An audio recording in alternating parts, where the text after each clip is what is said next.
Welcome to this episode of the Real ResQ podcast, powered by Vertical Helicast. A big thank you to our sponsors for this episode. Bell, Above and Beyond Flight. Check them out at bellflight.com. Precision Aviation Group. Their precision is the key to your performance. Check them out today at precisionaviationgroup.com. And Switlick Survival Products, a leader in safety and survival products. Check them out today at switlick.com. Now, coming up next in this episode, we are joined by United States Coast Guard flight mechanic. He did over 20 years in the Coast Guard, and he's got some stories to share. So please welcome our next guest, Mr. Phillip Powell. My name is Jason Quinn. I am United States Coast Guard Rescue Swimmer number 500. These are my rescues and rescues from those of us that put our lives on the line every day so others may live. This is the Real ResQ podcast.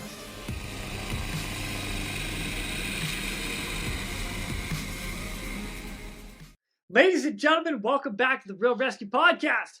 I have another U.S. Coast Guard guy with me today. Man, I like this because it's like all my Coast Guard buddies are just kind of coming out right now. This is great. I'm excited. Ladies and gentlemen, Mr. Phil Powell. He is a retired chief out of the U.S. Coast Guard, and he was a U.S. Coast Guard flight mechanic, flight mech, running the hoist, saving lives, making sure that I was able to come back into the aircraft. Yes! What's up, Phil? How are you, buddy? I'm great, man. Thanks for having me on. This is awesome. Dude, I'm excited to have you on. Thank you so much for joining me. I am looking forward to hearing some of your stories. For the record, you and I were never stationed together. As a matter of fact, we never even met in the small realm of the Coast Guard. So that's right. This is going to be good because I love my flight mechs, man. I truly mean it when I say I cannot get back into the aircraft without you. It's easy for you guys to kick us out, but I can't come back up without you. That's right. That's right. That's so funny. And it's something else, like another piece of that, just for me personally, is I had some of the flight mechs from the U.S. Coast Guard that actually taught me how to be a hoist operator. And I am so grateful of that. And I have mad respect for that position now that I've done it all these years. I'm like, God, sometimes I feel like I took you guys for granted. And now it's like I'm eating a little bit of my humble pie. So like, you guys are badass, man. The shit you have to learn, all the emergencies procedures and everything that goes with it. It's like, oh yeah. It's legit. It's a lot. I miss it. But it was a lot to retain and to keep up with. And I'm glad you're seeing the other side of it. We trained some of our swimmers as well, and it humbled them really fast to see how complicated that operation can be with that hoist. So. Totally. And then you're trying to do, it's like rubbing your belly and patting your head at the same time, because you're trying to give constant direction to the pilot flying, who may or may not have good visual references. So he's doing his own thing and working their thing up front. Plus you're trying to judge and move the hoist cable up and down to not run into stuff, prevent the swing, prevent the spin, and everything else in between. Plus, if you have an EP show up, that is just game on. Right. Yeah. It's a lot. It takes a lot of talent, a lot of skill, a lot of training. And there's some I work with some really good flight mechs out there. I used to train a lot of people, and so yeah, it's a fun job. That's for sure. Hey, I enjoy it, and so I gotta throw mad shout out to Pat Barber. He was a big component. Him, Dan Cassetti, and a few others that really just helped me get to where I'm at. So it's awesome. But anyway, enough about that. This is all about you right now, my friend. Totally you. So Phil, if you don't mind, give us a little background. What brought you into, or actually, let me start that with where you're from, a little detail about you growing up, and then what brought you to the U.S. Coast Guard? So I'm originally from Florence, South Carolina, a little small town right on the interstates of 95 and 20. Not a lot going on there, but it's a great little town. Grew up there with my brother. Decided around my junior year of high school that college and school just wasn't for me. I was lifeguarding at the time, and I'm like, you know what? I think I saw an episode of Baywatch or whatever, and I'm like, man, I'm gonna go be a rescue swimmer, and so yeah, so talked to my parents, and right, took me down to the recruiting office and there in Columbia, South Carolina, and did the delayed enlistment program, and of course at the time the recruiter's like, oh, you can only go bosun mate and gunner's mate, and I was like, oh, all right, but I still joined up, so Right on. yeah, Right on. graduated, yeah. Um, so graduated from there and went off to boot camp. So met my wife right before I went into boot camp, and she stuck with me and has been with me the whole time. So uh, and have two beautiful Damn. girls. What? Yeah, coming up on You know what? I'm 25 gonna do it. years. 25 years. Oh my 25 gosh! years. Congratulations, man. Dude, that's Thanks. awesome. I'm gonna like graduated high school just before you go into boot camp. You meet your wife. Wow, and she stuck with you, dude. Shout out to her. She always No, jokes that no, she that's was the only awesome. one that wrote me back in boot camp. So that's why I married her. Ah, I love it, man. I love it. Oh, that's cool. All right, so once you get into boot camp, like, are you for real? Like, they always told you could go gunner's mate or bosun's mate, or what? That's it. Yeah, they told me that was it. The recruiter was like, "Oh no, you only qualify for this," and I was like, "All right, well, it is what it is." So I went to the Coast Guard Cutter Gallatin out of Charleston, South Carolina, thinking that I was going to be a bosun mate, uh, and I was one test away from being a bosun mate. And back then, we had to mail the test in and stuff. And I was waiting for my test to come back, and I talked to Brian Jarrett, who's a good friend of mine. He's out in Hawaii. He's retired now, but he was going AET. And we got talking about ASVAB scores or something, and he told me, he's like, his score, and he was 5 points higher than me. And I'm like, how are you going aviation? And I'm stuck going bosun mate. And so, yeah, I went up to the yeoman's office, and I'm like, hey, can you run my test scores again? And they're like, sure. And the printer just comes alive with all this stuff that I'm qualified for. Here I am thinking I'm stuck to two rates, and AMT was one of them. And I'm like, put me on that list. That's where I want to go right there. So right away, I switched over, and 6 months later, I was off to Savannah, Georgia. Was my first unit. So doing the airman program there. Heck yeah, man. Yeah, Man, that's kind of a blessing in disguise right there. That's great. it was. Nice. Yes. So Sweet. So Savannah, Georgia, was that your first? Let's see, you've been in. So how long you been in for? That was 25 I years was ago. I was in for 23 years before I retired. Okay.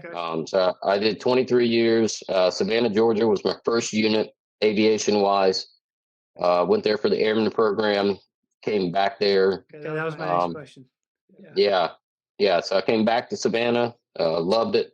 Beautiful unit. Had the AirFac up in Charleston. So a lot of good search and rescue. Good people. And only about 2 hours away from my hometown, so it's pretty perfect for me. And I just married my wife as well, so I told her if she made it through the deployments on the Gallatin and everything, that I'd marry her. So after about being engaged for about 2 years, we finally got married. So nice. That's perfect. So that's part of my question was going to be the airman program. So like your timeline, when did you go through A school? What year? I went through A school 99 to 2000 is about when I came out. I was on the Gallatin from 97 to 99, and then came out and did the airman program 97, and then went right to I think it was around the November time frame when I went up to ALC to do the school and stuff. Oh, no, dude, you and I were there at the exact same time. Because I graduated in 2000. So I was in swimmer school from in 99 into 2000. I graduated March 10th. I'll never forget it. So Yeah, you graduated a little ahead of me. I was there, I think, until about May or something. Is when we finished. April or May is when we finished up. So Oh, dang.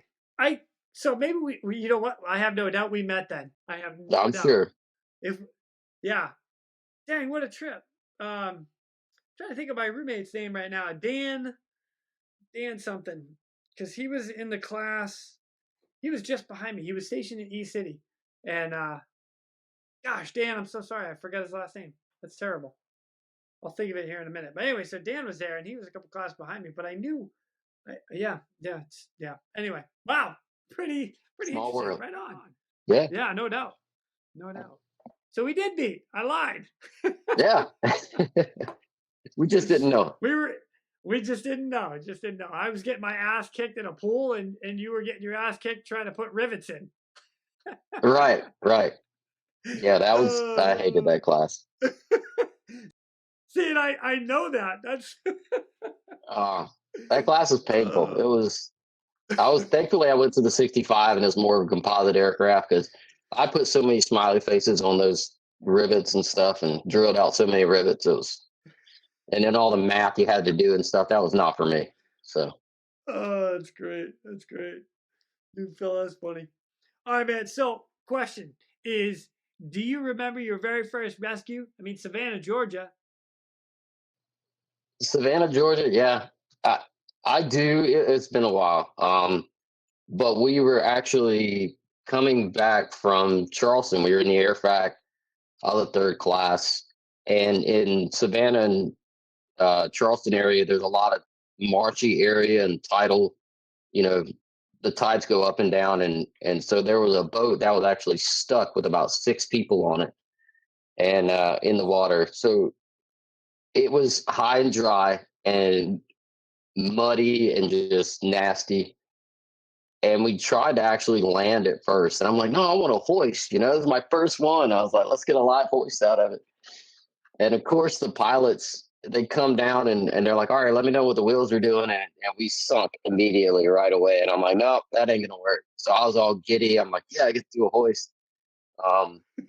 So it was like 2 adults and 4 kids or something. So we put our swimmer down and then hoisted them just off the back of this Boston whaler, and we would hoist maybe 1 or 2 of them and fly them over to a boat ramp where everybody was kind of standing by, and so very, very benign, but a very good way to cut my teeth as a new flight mech. The boat wasn't moving, so it was very easy.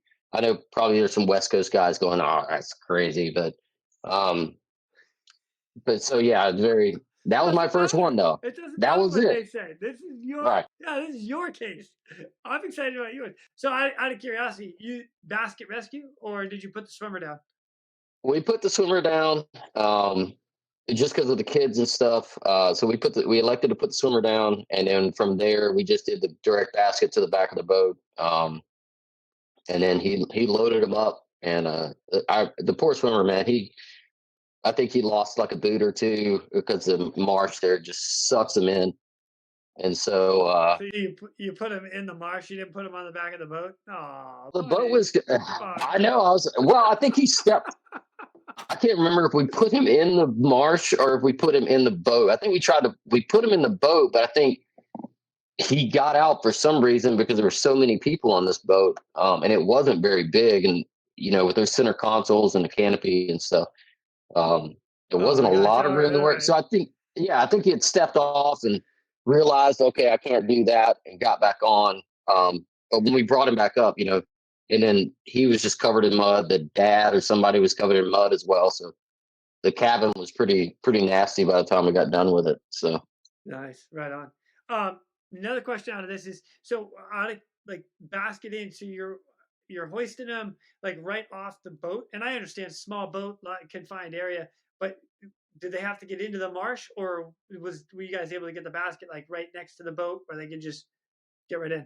we were able to get it right on the boat. It was kind of sitting on the well deck and started the side of the boat basically, and was kind of sitting there toward the back near the engine is where we were trying to hoist them from. Um, but the dad had gotten into the marsh to try and get the boat out, and I think that's where most of his mud came from. The kids were clean. But we basically just hoisted him off the back of that boat near the engine there. And then, so there was enough room we could drop it right there and not have a big issue. Dude, awesome. First rescue, 6 people. Yep. Right away, I was like, yeah. Dude, So heck yeah, man. Oh, that's awesome. You must have been chosen like for the next 3 days. I was ecstatic. And, like I said, people were like, oh, well, the boat wasn't even moving, man. That's like a land hoist. And I'm like, you know what? It's 6 people. I'll take it. I'm not being Right. picky.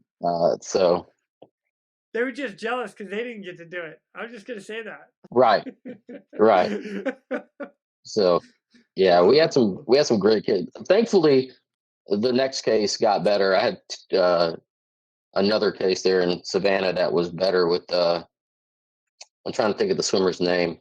Um, it was Scotty Bytel, great guy. I don't know if you know Scotty or not. Just met him in passing more than anything else. Yeah. So, like all of us swimmers, we kind of know each other at one point or another. But it's like a pass, like a high five. Hey, dude, what's up? Oh, okay, and then poof, we disappear. So it's the way it rolls. All good. All good. We're gonna divert real quick to thank our sponsors. Bell is proud to sponsor Vertical Helicasts and their vision to hold meaningful mission, safety, and best practice conversations in the helicopter industry. The lessons learned from these conversations will undoubtedly shape the future of both new and veteran helicopter operators. Yeah, but Scotty, we had gotten a call. I think we were out in Charleston again, and gotten a call that a sailboat had hit something in the water and lost its rudder. So the guy finally was ready to get off of it. There was a storm front coming in, and they wanted to get him off pretty quick. And so we launched out of Charleston to go out there and get him. He was the only one on board. And we get there, and this is his house, man. This is what he lives on. He's like a medical student or something. He was taking the boat from Charleston over to the Bahamas or something. Um, Lost his rudder, fought it out for a couple of days, and it's finally like, you know what, I'm done. I'm ready to get off. And so we get there, and he's got like a sea anchor in that kind of is coming off the front of the boat.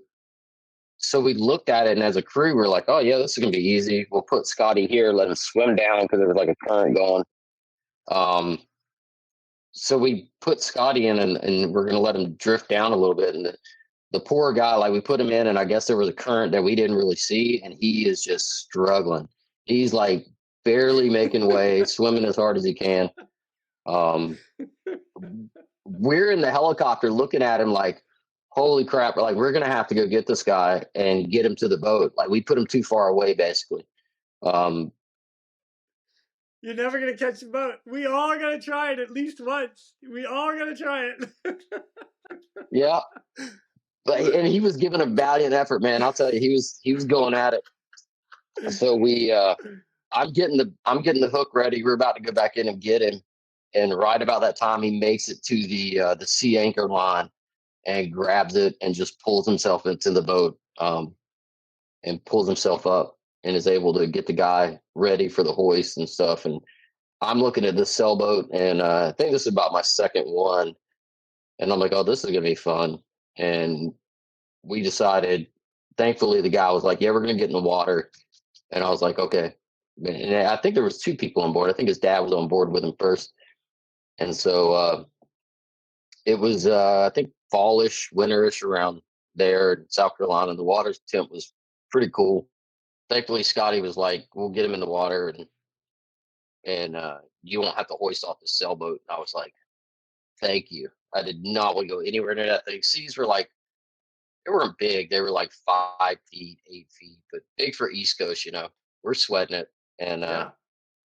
since the guys elected to get in the water, it just made it so much easier for us. And so now I went from a stationary boat to now I'm out in the open water. I'm like, oh, this is what it's all about. This is true rescue here. So we were able to get the guys up, just did a basket delivery to the water, and we're able to hoist them up. And then we got Scotty back, and he was pretty wore out from that one. So he probably took a nap on the way back.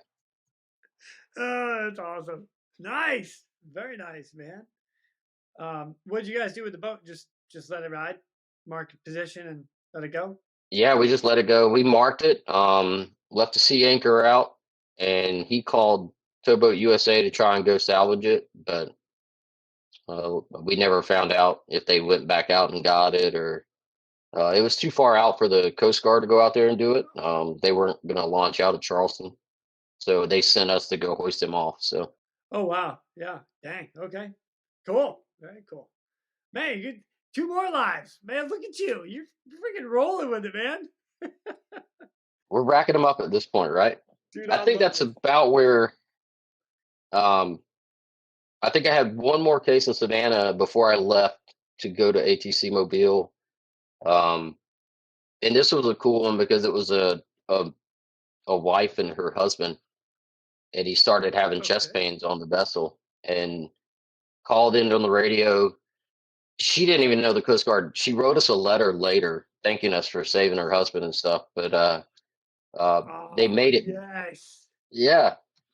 Uh, but made it back into the intercoastal, and that's kind of where we hoisted him off at because his conditions started to worsen.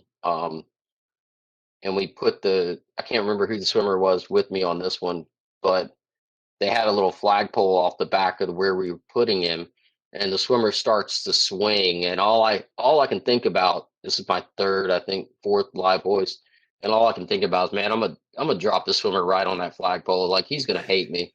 And luckily I was able to get him down and get him right on there without impaling him on the flagpole that was coming off the back of this boat. Nice. But we got him up and got him to the hospital there in Charleston.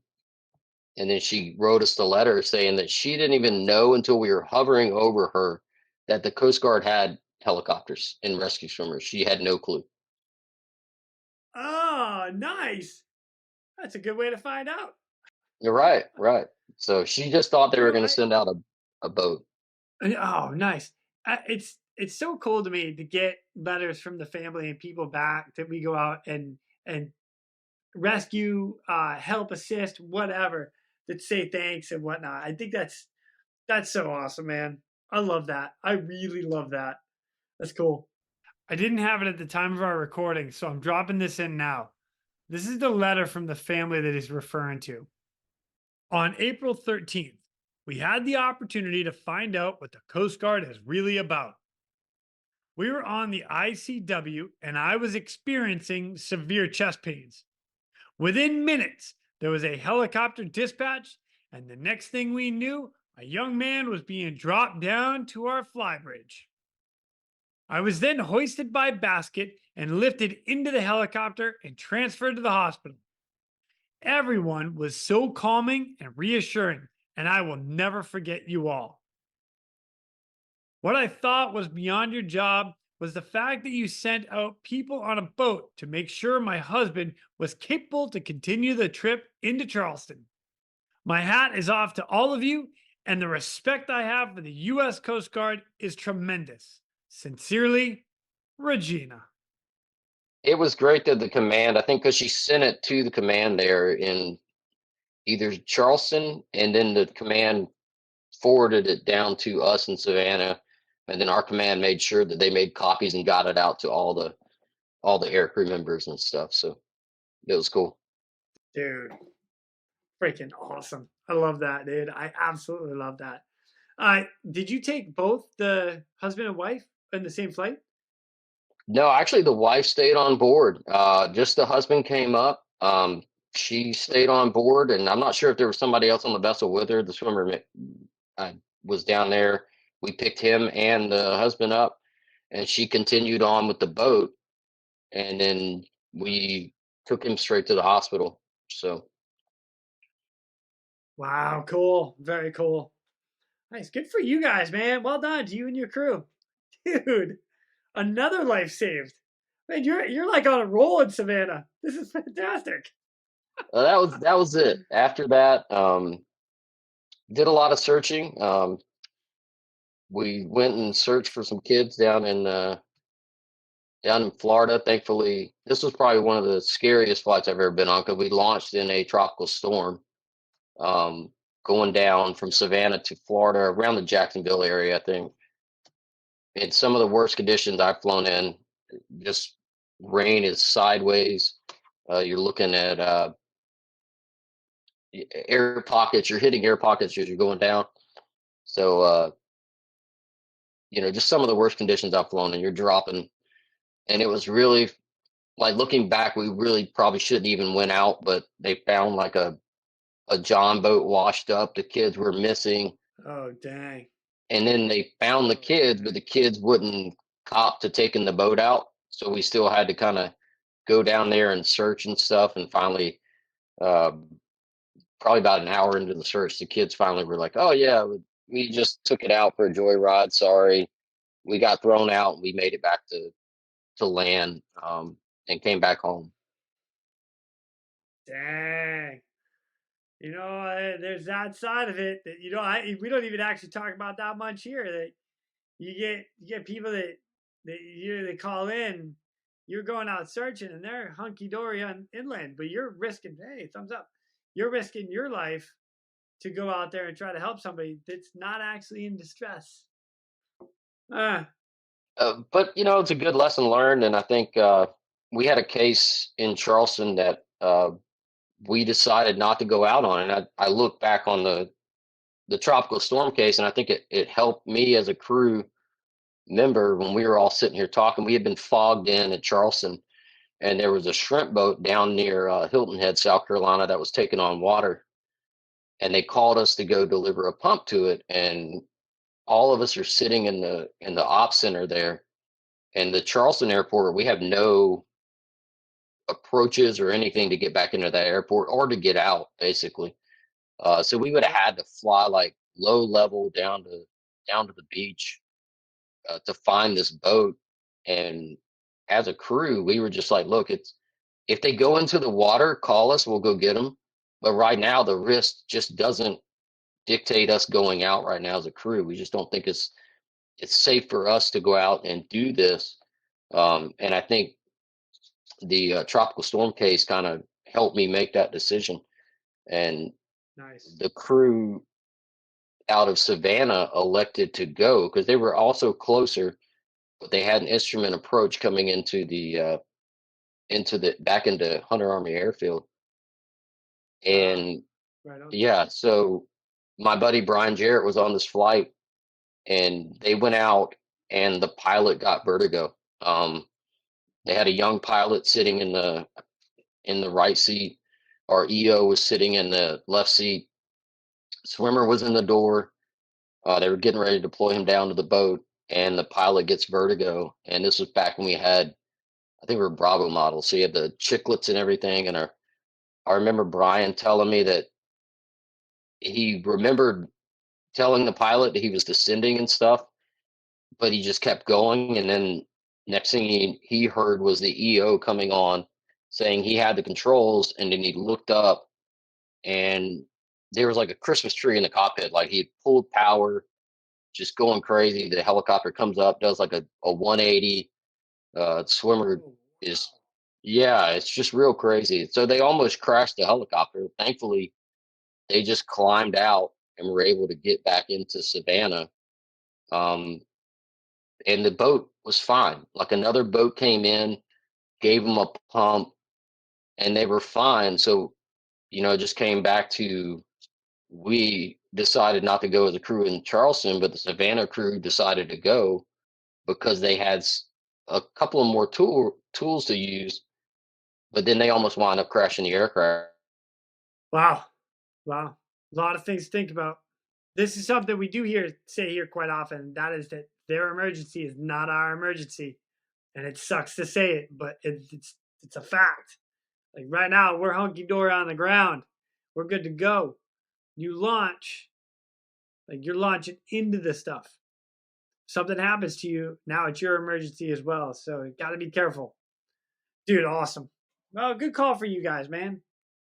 Yeah, I came into aviation right around that time where we were doing that culture change from the you have to go out but you don't have to come back in to really, looking at the risk and saying, okay, do we really need to do this right now?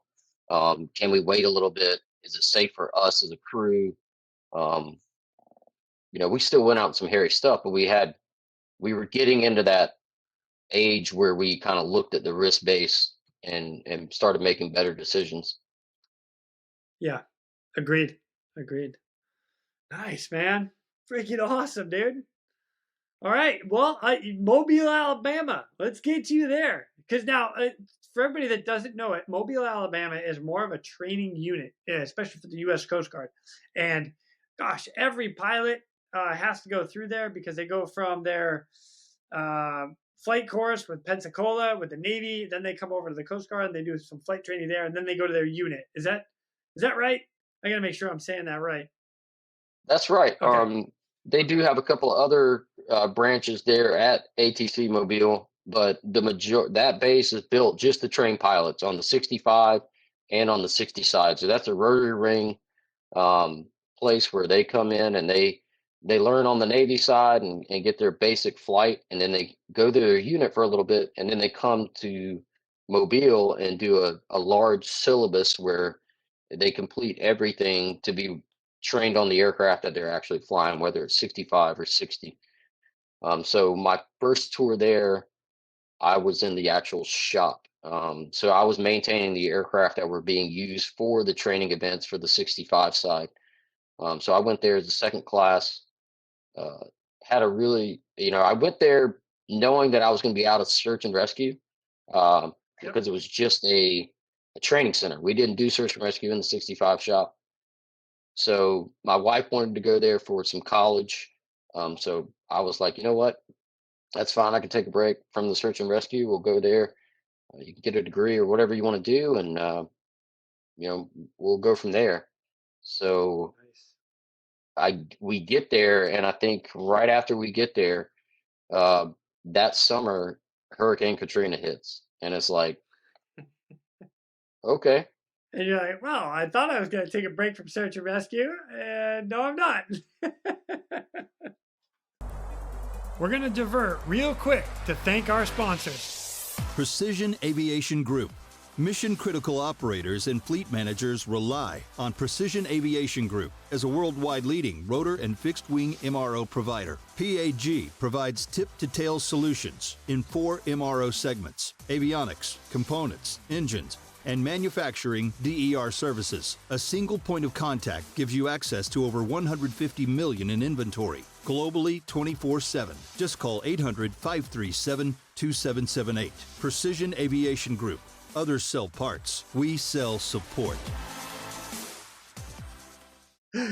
Yeah.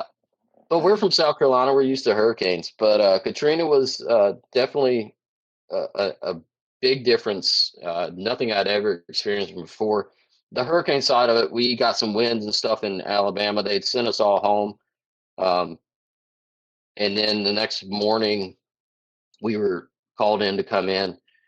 And I remember they'd had some crews for flyouts there. I wasn't on one of them because I just got into the unit. But they had some crews that were doing some rescues over in Mississippi. So when we came in, we started getting the planes ready, the planes that had flown in, and then we started like a fly list. We had a board there. Well, then the levees broke over in New Orleans, and when that happened, the fly list just went out the window, and so uh, we had people coming out the woodworks coming to fly. We had we had chiefs that never flew. They flew what they had to keep their men's or whatever, but they didn't fly very often. We had chiefs hopping on planes. I think we had a warrant officer hopping on a plane, going over there to do rescues. I think we had guys flying through bags. They would get off one plane, go into maintenance control, or not maintenance control, but where the op center was, and start talking to pilots. Hey, you need a flight mech, and go right back out on another hoist. So, we had guys with like, it was like the Wild West of search and rescue, and just a lot of chaos. So to be thrown into that, I just made sure the wife was good. We had a generator at home, so I made sure she was good. I went in the office and knew I probably wouldn't be back for a while. And so put my name on a flight list, and I think I finally got to fly around 2 o'clock that afternoon. We took a Bravo model over to uh, New Orleans. And so we're flying over Mississippi, just seeing all the destruction and everything. It was crazy. Nothing like I'd ever seen before. I went through Hurricane Hugo as a kid, but it was a lot different seeing it from the air and being there in person. And so I was with Captain Gleason, and I think Captain Bill Stricker was the other pilot I was with. And I want to say my rescue swimmer's last name was Shepard. And so we head off into New Orleans. Probably right. Yeah. Yeah. Okay. It'd be Jason Shepard. It might have been Jason. I can't remember. He was kind of dark hair, kind of spiky, a little bit on the like a heftier swimmer. I can't remember. I think his last name was Shepard. He was a pretty big guy. Compared to me, I'm like 150 pounds at the time, soaking wet. So we saved some weight there. I like it. That's funny. All right, so I'll tell you what. Like, you get into New Orleans. Now everybody that I've talked to that went to New Orleans had some crazy stuff happen, and not one story is the same. The only thing that has always been the same was it looked like a beehive with helicopters everywhere and people going in and out of helicopters and rescues going everywhere. What are a couple things that stand out to you about your hoisting in and around Katrina? It was that. I mean, the beehive is correct. There was a lot of activity. The thing that stood out the most, and I think when we first pulled on scene, we were just basically get into the area and we're talking to the sector and we're like, where do you need us to go? And they're just like, go over to this area and look for people. And it didn't take you long. I mean, we flew into this housing complex. I'm not sure where it was, but there were people on the roof everywhere. And so we're in a Bravo model. It's not the Charlie. It doesn't have all the power and stuff. And we know we're going to be limited on what we can take as far as personnel and stuff. So the first rescue, because we're a little heavy, we decided to put the swimmer down. And we do one hoist to him to a roof, pick 2 or 3 people up. And then we proceeded, there was an airport that we were dropping people off at. So we were kind of like picking a couple of people up, flying over to that airport was like a couple of minutes away, dropping them, coming back. And while we were gone, he would transition over to another roof via cars or however he could get there and get up on the roof and start swimming and just swimming up on the roof if he needed to. But getting down in that water and going over to another roof to get the rescue completed. And that was our first set that we did. And basically we were just like women and children, if we could see a family, we didn't separate families. So we took the whole family, but that was our first leg. We did about 3 legs while we were there in New Orleans. So we did that for a while. And I can't remember how many people we rescued off those roofs. We just took them over to the airport. I lost count. And then we had to go get gas. So yeah, it was crazy. Never hoisted off a roof in my life. So it was a very different. What was different about it? Like what stood out to you about hoisting off the roof? Just the angles of the roof and having to keep the basket, and you're used to being able to just put that basket down and let it go. So Yeah.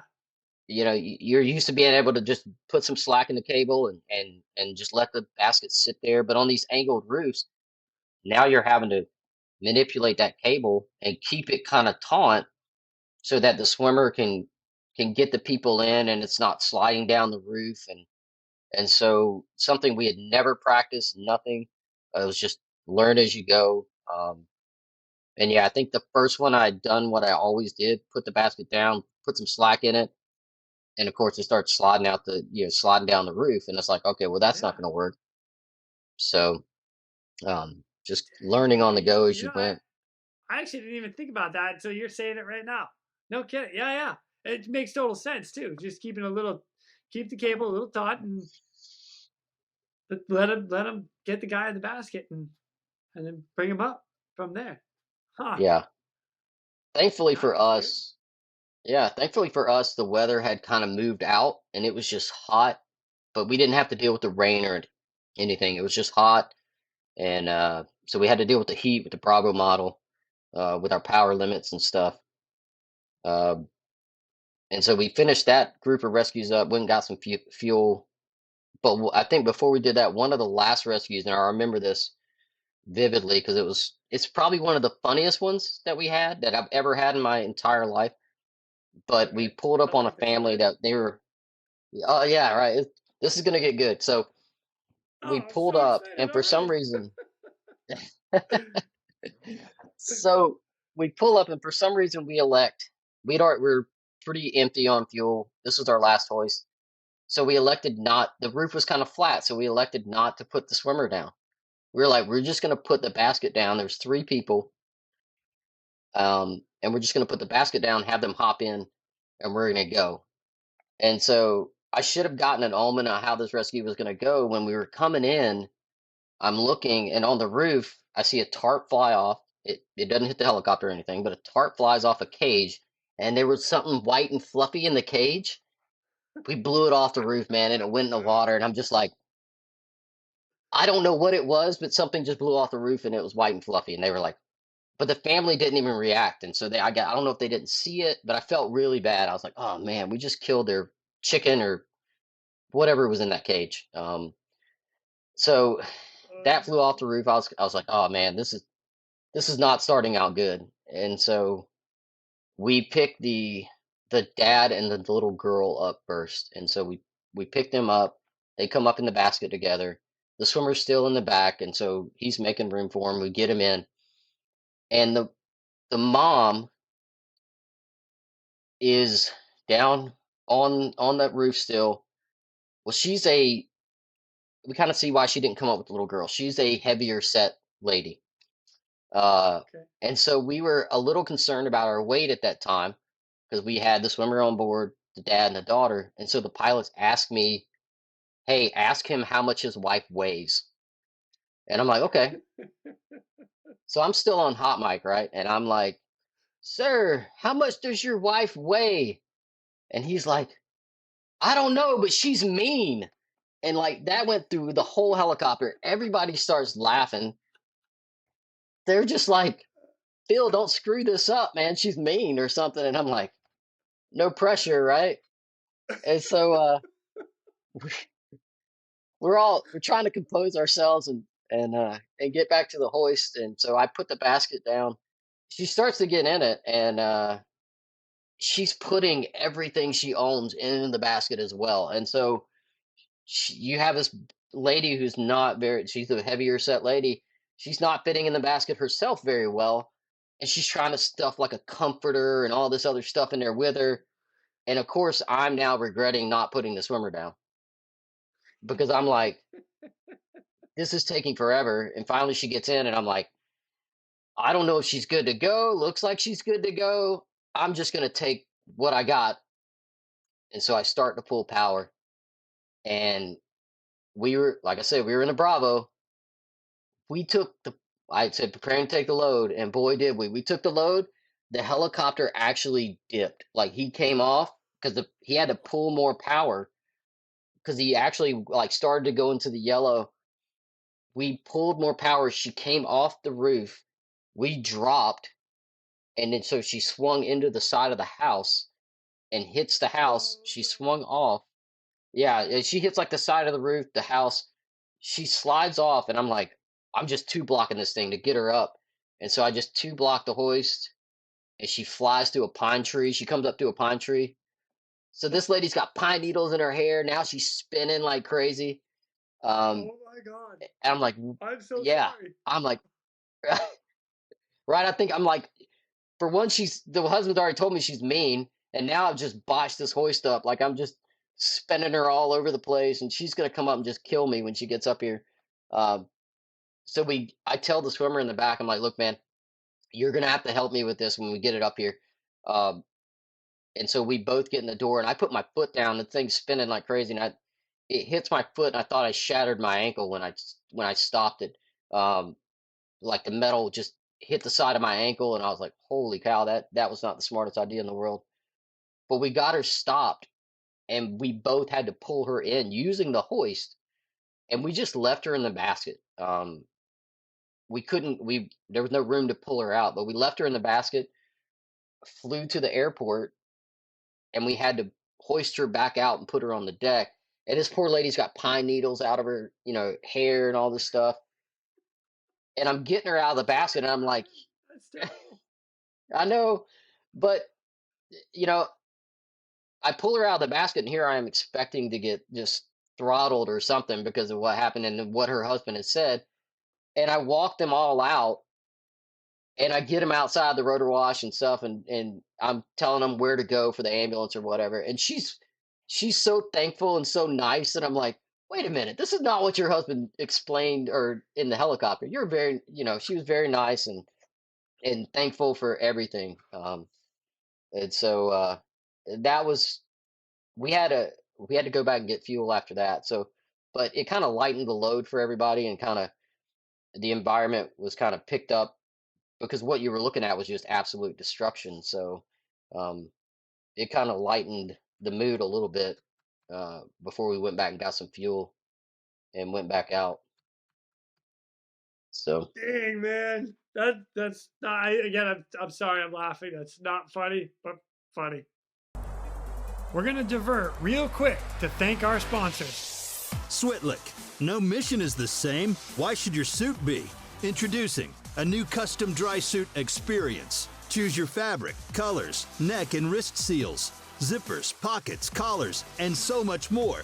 Intelligent measuring prompts ensure the most tailored fit. Brought to you by Switlick Survival Products. For more information, visit us at www.switlick.com.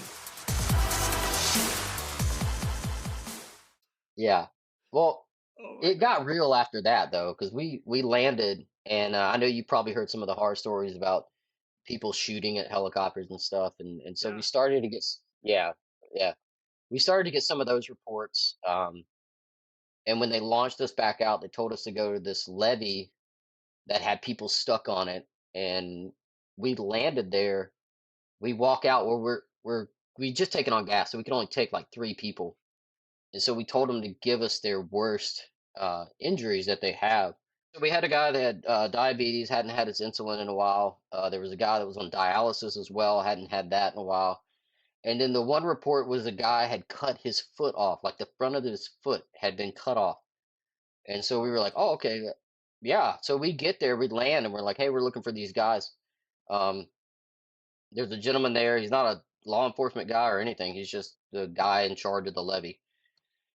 So me and the swimmer go out to talk to him and say, we're here. We can take these 3 people is who we're here to pick up. And so 3 people start to come forward, and I'm expecting this big bandage on this one guy's foot. Well, it turned out he had stepped on a nail. Um, so we went from cut off foot to just stepped on a nail. Uh, but he did have some other medical issues that were going on. So the swimmer elected to still take him. But I went back to the aircraft to tell the pilots the weights of the guys because we had to get off this levee. I said, we got 3. Here's their weights. You know, what can we do? And he's like, yeah, we can take all 3. So I go back to the swimmer, and when I get back to him, he's in this crowd, and his eyes are just, he's like looking at me like, Phil, we got to get out of here. And so we're walking, and I'm like, what's going on? He's like, there was one guy there that had a weapon and was threatening to start shooting people if he couldn't get off the levee. And so we were like, holy cow. So we rushed these 3 guys back to the helicopter. Luckily, nobody fired a shot or anything, and we were able to take off. But we had to radio in and say, don't go back into that landing site unless you have law enforcement with you. And at the time, they started putting, yeah, it was sad, but they had to do this.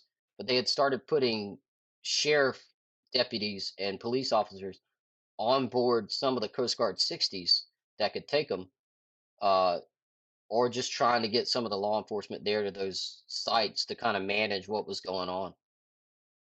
Wow. Yeah. I'd heard some of that had happened, but I didn't know that they were taking law enforcement as well. Dude. Yeah, That's we got on the crazy. radio and we're like, yeah, we got on the radio and we're like, do not go back into this site unless you have armed personnel with you, and try and get some law enforcement out there as soon as you can. So we took off trying to find a hospital for these guys to to get medical care, and that was another big challenge because at the time the hospitals had started to fail and were actually evacuating their patients. Yeah. So we would land on a roof. A nurse would she came out and I'm like, hey, I got 3 patients here that need dialysis, and she's like, no, we can't take them. She's like, we actually need you guys to take these incubators for newborns, and I'm like, I can't fit them in my helicopter. There's no way. We can call and let somebody know that you need assistance, but that's just where we were in this event where the hospitals were starting to fail. Trying to find medical was crazy, and we actually, I think we went to 3 different hospitals. You had helicopters hovering off of them, trying to land and drop off patients, and they just couldn't do it. We actually wound up seeing a ambulance on the interstate, and we landed on I-10 and dropped these guys off with an ambulance because they had more medical capabilities than we did. And Oh my gosh. yeah, and so yeah, that's how crazy it was during Katrina. But um, with that being said, we didn't have a lot of mishaps as far as the Coast Guard itself. I think we had one wheels up landing, but it just shows how well trained we were at the time. Even though we were doing something completely new, we were able to do it and do it without hitting each other and working with other agencies at the time. So um, yeah, it was a I was proud to be a part of it. It was awesome. I got back and that was the only flight I took. I didn't take anything after that. I got back and just started working Wow. on aircraft and whenever, yeah. So that So, was the out of only search and curiosity, rescue. why not? You took that one case and or that one flight. Why did you not go back out anymore? Well, Mobile, like you said, is a training unit. So I felt bad. Like I'd been to Savannah. I had done my cases. I had cases coming in, and Yeah. there were guys in Mobile that had never seen search and rescue. And at the time, You're such a nice guy, dude. Oh man, Phil, it's that's awesome. so I did my flight. I got my time, and I got my what I needed to do. We did want to send experienced people out, but we also wanted to get our people there that were working on the hangar deck turning these planes around. We wanted to get them in the fight too, and get them out and show them what search and rescue is and what it was all about. So thankfully, we were able to get some of our third classes and newer second classes out to do some actual hoisting and stuff. And so it was a good time. I just came back, started turning wrenches. They sent us over to New Orleans for about 3 days. Kind of after everything had kind of slowed down, but to give that unit a rest, we flew those guys back to Mobile just to get them some AC, and so we took over the whole unit over there in New Orleans for about 3 days, uh, Wow. eating MREs and Wow. sleeping in tents, and yeah, so that wasn't fun, but Oh my gosh. Hey, yeah, good for you guys because everybody that was in New Orleans, and you know what? I'm not going to say everybody. There were some people in New Orleans that lost everything. They lost their mhm, house and all their possessions because of that hurricane. And those guys were still showing up to work and still turning wrenches on aircrafts and still making sure that people were getting saved. So mad props to all of them. So for you guys to go in there and give them a little break, kudos, man. That's good stuff. yeah, So nice. um, yeah. I think from Mobile, it was on to Houston. I was done in Mobile. Katrina was the highlight of my tour there. I did get to go out to AHRS for a little bit, but became an instructor while I was at Mobile. Made first Oh, class. nice.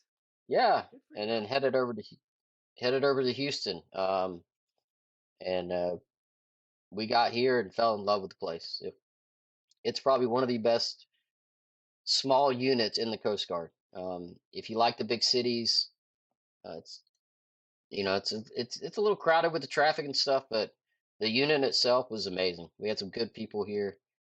We I was still standing a little bit of search and rescue when I got here. Uh, had one case here out in the anchorage where, and that's what we do a lot here of is the anchorage and oil rigs and stuff. We Yep. had a guy that fell. He fell from a ladder, probably about. I think they said he fell maybe about 20 feet down, and wound up compound fracture of his leg. And so one of the first live litter hoists I have ever done. And I'm not a fan of the litter. I know we got to use it, but in a You know, I think 65, most of us are not a fan of a litter either. I'm just gonna throw that oh out to my you, brother. man, They are it's just so cumbersome. They're just a pain in the ass. they are. Necessary, And in but the pain in the ass. right, and in the 65, it is just it's amplified because it's such a small area to put that thing in. Yeah. Um, and the poor guy, like we put the swimmer down. That was pretty uneventful. We just did like a, I think we just hoisted him right down to the deck. And at the time, they weren't doing the lad poo or whatever, so we had to bring Oh the yeah. the So litter up sorry. first. LAPU is the litter augmented double pickup. So for Yeah, the rest of us in the world, it's just known as a double up with a litter or double up with a stretcher.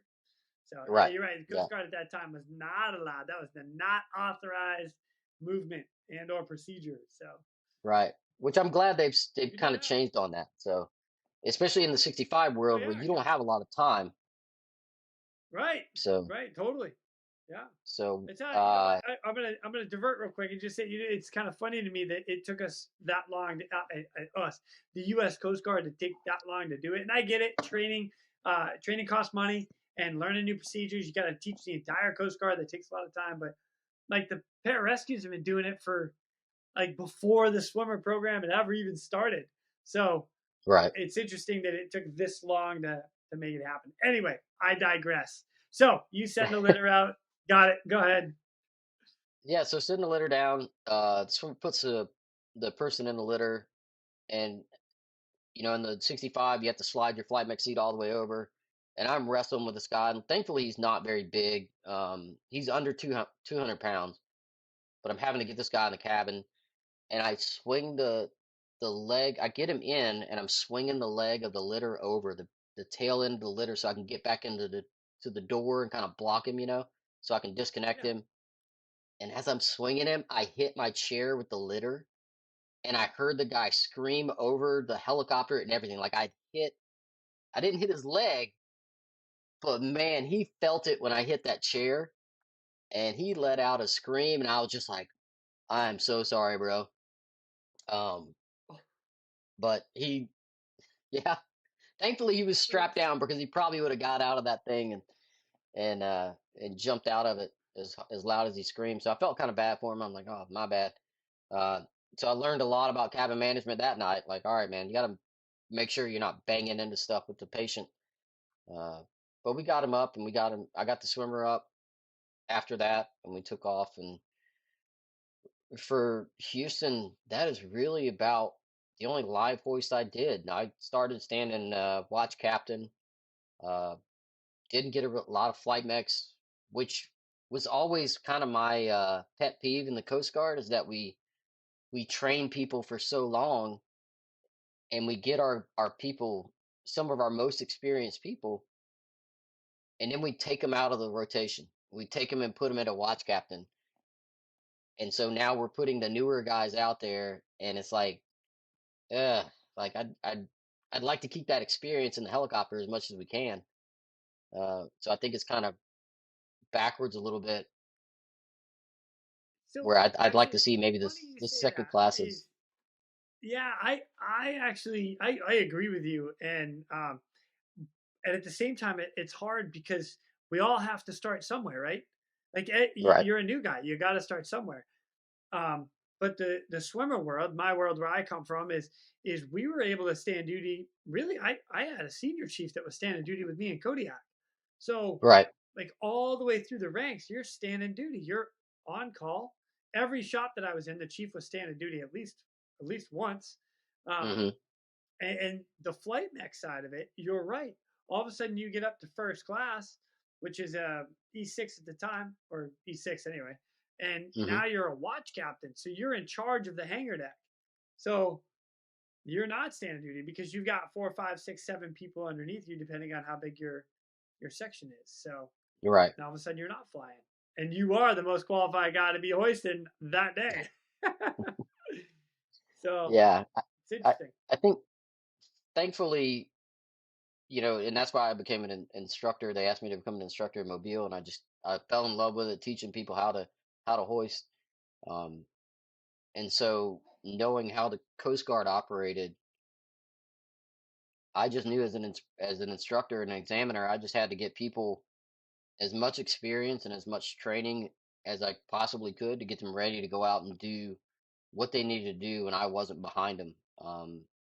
And I Nice. think the Coast Guard does a really good job with that, with the training of flight mechanics and air crew, um, and getting so that when they do go out on that first rescue, it's so ingrained in them that it's almost like second nature. So Yeah.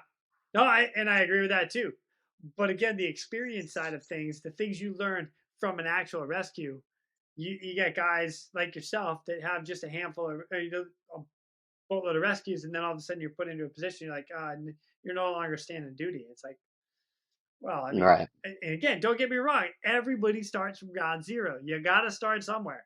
So, right, and eventually you start learning. But it's funny to me because even now I'm still a hoist operator. I'm still working as a hoist operator, and I've been flying for 20 years.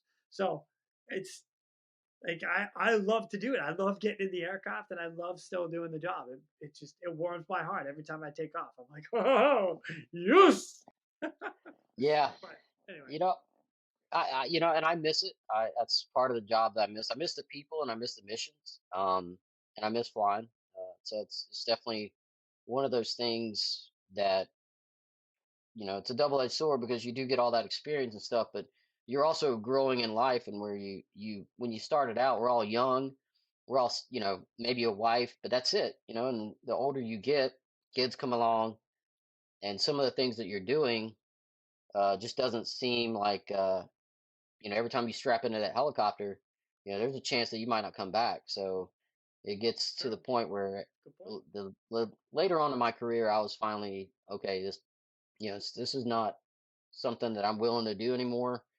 I'll go flying, but some of the search and rescue stuff, um, it got to the point where I'm like, okay, I'm good. I'm good just being a trainer and teaching the guys how to do it and not standing the duty. So, Yeah, yeah. No, good point. Good point.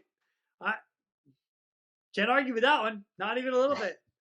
So yeah, I'm with you on that one too because I love to teach it. I love to teach everything that I've learned to some of the new guys coming up. So it's one of my favorites. I'm with you. well, that's kind of like what led me to the next place I went out of Houston was back to ATC Mobile. Well, it seems to be that time because we've hit our bingo. We'll be relaunching for part 2 of this episode after we refuel. We'll see you soon. Go! Now, it's time for me to pull chocks and take off. But before I go, I'm always looking for the memorable rescues that people have done. If you have one that you're willing to share or know somebody who has a story, please feel free to reach out to me. I'd love to highlight it here at the Real ResQ. For everybody that is standing by for that SAR alarm, remember, those in distress are praying for a miracle. They are going to get you. So until next time, fly safe and swim hard. Thank you for joining me today here at the Real ResQ Podcast, powered by Vertical Helicast. We'd also like to say thank you to our sponsors for this episode. Bell is proud to sponsor Vertical Helicasts and their vision to hold meaningful mission, safety, and best practice conversations in the helicopter industry. The lessons learned from these conversations will undoubtedly shape the future of both new and veteran helicopter operators. Precision Aviation Group. Mission-critical operators and fleet managers rely on Precision Aviation Group as a worldwide leading rotor and fixed-wing MRO provider. PAG provides tip-to-tail solutions in 4 MRO segments: avionics, components, engines, and manufacturing DER services. A single point of contact gives you access to over 150 million in inventory, globally 24/7. Just call 800-537-2778. Precision Aviation Group. Others sell parts. We sell support. And Switlik. No mission is the same. Why should your suit be? Introducing a new custom dry suit experience. Choose your fabric, colors, neck and wrist seals, zippers, pockets, collars, and so much more. Intelligent measuring prompts ensure the most tailored fit. Brought to you by Switlik Survival Products. For more information, visit us at www.switlik.com. I am just the happiest freaking dog. Just chilling, looking around, running all over the place. I mean, what's not to love about my life? I mean, really. From rescue to world having an amazing pup. Just saying. Right, Rotoblade? Oh yeah, just roll around in whatever that is. That's awesome. I don't know what it is, but I'm probably gonna have to give you a bath. Gosh. Glad you're having fun, pup. Let's go.